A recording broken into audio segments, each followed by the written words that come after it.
Now we're joined by two new guests here in the studio. It's Amy Reggers, your Regional Program Specialist, Climate Change and Gender, UN Women. And also we have with us Fithriyyah Iskandar, and you are a medical doctor with climate and health as your expertise. Wonderful to have both of you here. And let's start with you, Fithriyyah. Among many other roles, you're also a member of the UN Women the UN Women 30 for 2030 network. It's a long title. And also Youth Advisory Group at the London School of Hygiene and Tropical Medicine Centre for Climate Change and Planetary Health. So please tell us, how is the planetary crisis affecting our health already, especially for young people?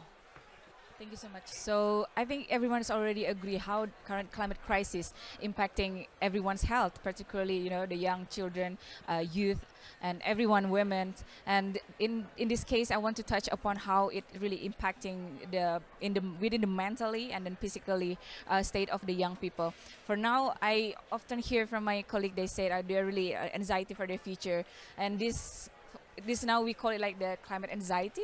So that's definitely one of the truly like real impact how the climate change really affecting the mental state of the young people. And then the second, maybe in the more technical situations and on the how this kind of climate crisis impacting the promoting the disaster, like climate-induced disasters, which force women, young people to migrate or relocate, which in this situation they will not provide it with a good hygiene and sanitation accessibility.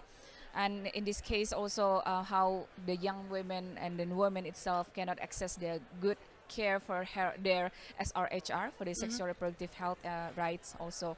And the second one, how also the food insecurity impacting the young children, the young women, especially children, which their growth and development really rely on the supply of the agriculture, which like if the food is not there, and then how can they gain nutritious food for their growth and development. And then the last one, I think it's really really evident, especially in the Asia Pacific. I live in Borneo Island, which I just feel like every year it's getting more hotter, and in here we know that the heat-related diseases, like the situations on how extreme our weather for now for the hot, and then the heat itself will impact the women and then the young people who maybe unfortunately their economic status are not really good, so they need to work outside. And definitely for in the rural areas, we know how often the farmers also they just ask for the children, for their younger maybe the older daughter to go to the farm, like to help the community, to help their family to grow food and everything. And in these situations, definitely for the pregnant women, young children, they will be affected from the heat, and it will impact their health, especially the growth within the pregnant woman, for the babies, and the growth of the adolescents and young children. Thank you for pointing this out. It is indeed complex and very alarming. So Amy, it's great to see you. Thanks for being with us. And so there is apparently a growing amount of data and evidence that underscores the necessity of incorporating gender equality into considerations in just transition policies and initiatives. So can you explain to the audience the importance of doing this, why it's vital? Yeah, thanks for the question. And I think, the COP29 partnership on gender responsive just transitions and climate action was a really important moment. I think we've got about 82 different member states who have signed up to this partnership. And it really promotes sort of three key issues. One is around meaningful participation of women and girls as part of the just transition.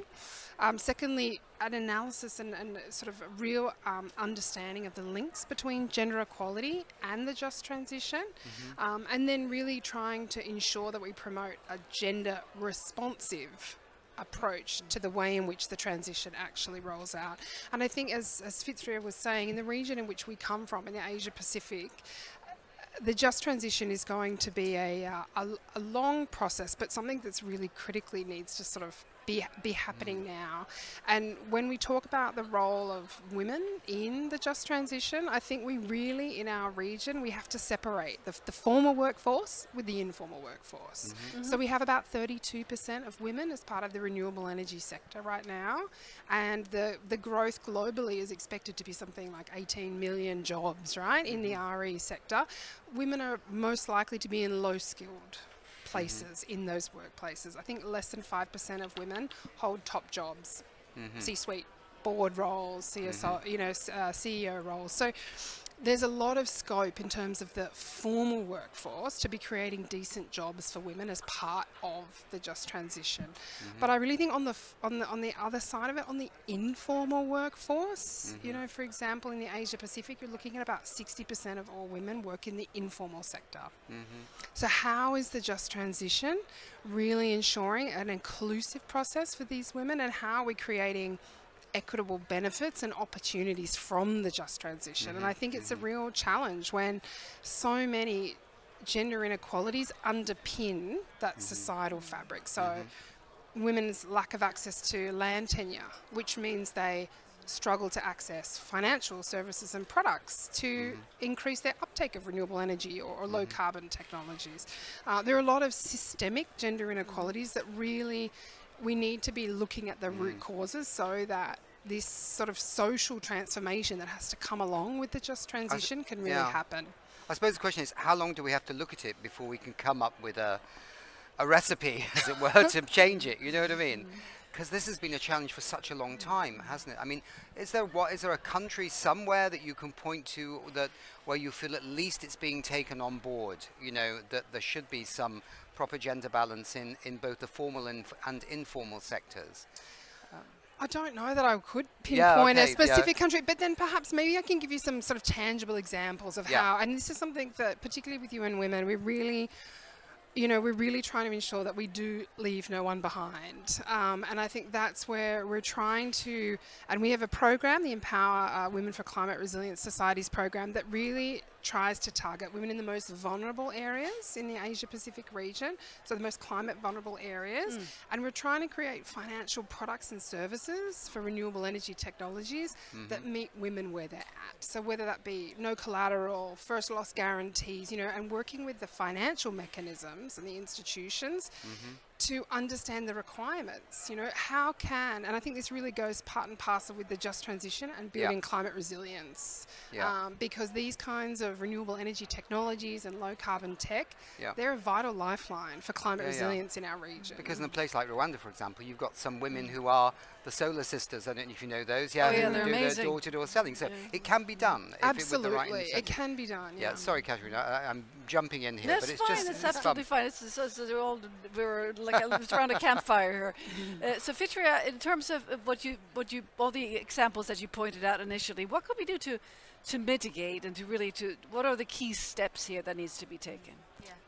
Thank you. So I think for now we can say COP29 is one of the key actions that we need to watch together, especially how our world leaders now negotiating to mainstream at least like prioritizing the gender and health lens into the climate negotiations. So at the end of the day, we will come up with something like more stronger and more firm into the actions for the climate, which again, for now we cannot say that climate health is negotiable in this negotiation. It's non-negotiable. So that's why by developing this strong commitment, and then how every government will also commit to develop the climate resilient health system, it's also important to adapt and mitigate all of the impact of the climate change itself.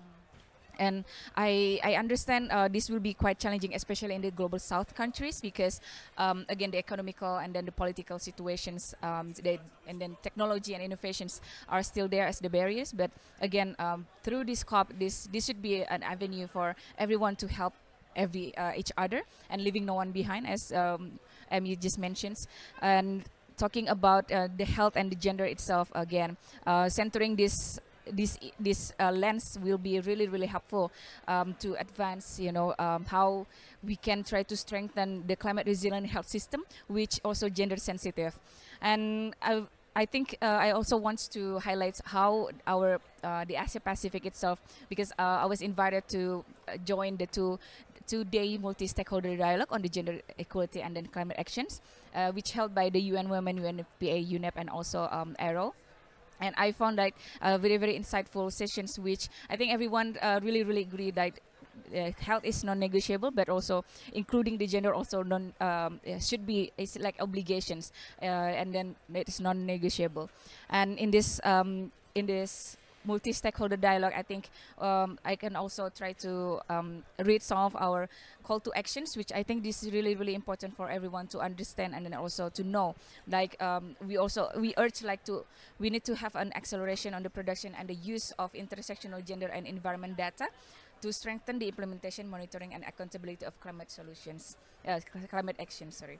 And the second, we also call for the drive just and inclusive transition to advance gender equality and support women's meaningful engagement in climate action, ensuring so their participation will be equitably and lead and benefits from climate resilient economies. And the third one, we must adopt a right-based and gender-responsive approach to adaptation planning and action to ensure co-benefits of achieving both gender equality and sustainable climate solutions.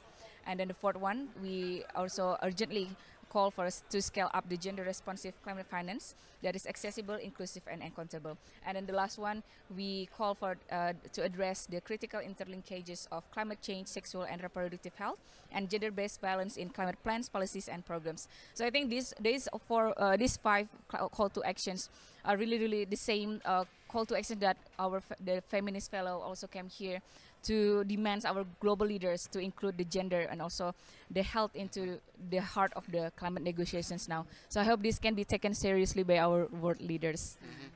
Well, thank you very much, Fithriyyah and Amy, for sharing your insights here. This is truly inspiring, and it's not the climate that needs to be changed; it's the system, right?